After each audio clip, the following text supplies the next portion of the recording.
Hello students, question है आपके सामने जेईई मेंस 2025 का।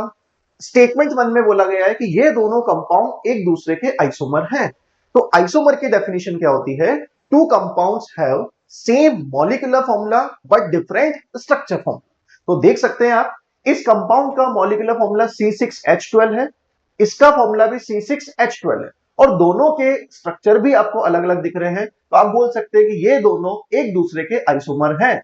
और अगर और इंफॉर्मेशन हम लेना चाहते हैं तो एक कंपाउंड आपका रिंग फॉर्म में है, एक ओपन चेन में है, तो ऐसे कंपाउंड को आप बोलते हैं ring chain isomer to each other. आगे बात समझ में? तो स्टेटमेंट नंबर वन आपका हो गया ट्रू। सेकंड की बात करें कि ये कंपाउंड और ये कंपाउंड एक दूसरे के फंक्शनल आइसोमर है।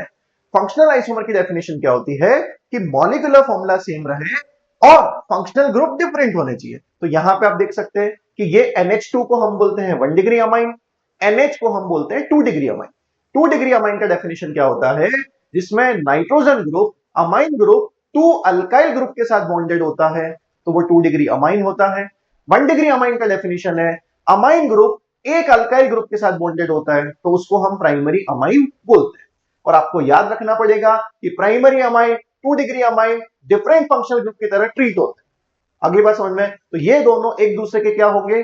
Functional isomer. तो ये स्टेटमेंट भी आपका क्या हो गया? True statement. तो फाइनल आंसर आप क्या टिक करोगे कि both statement one and statement two are true. Thank you.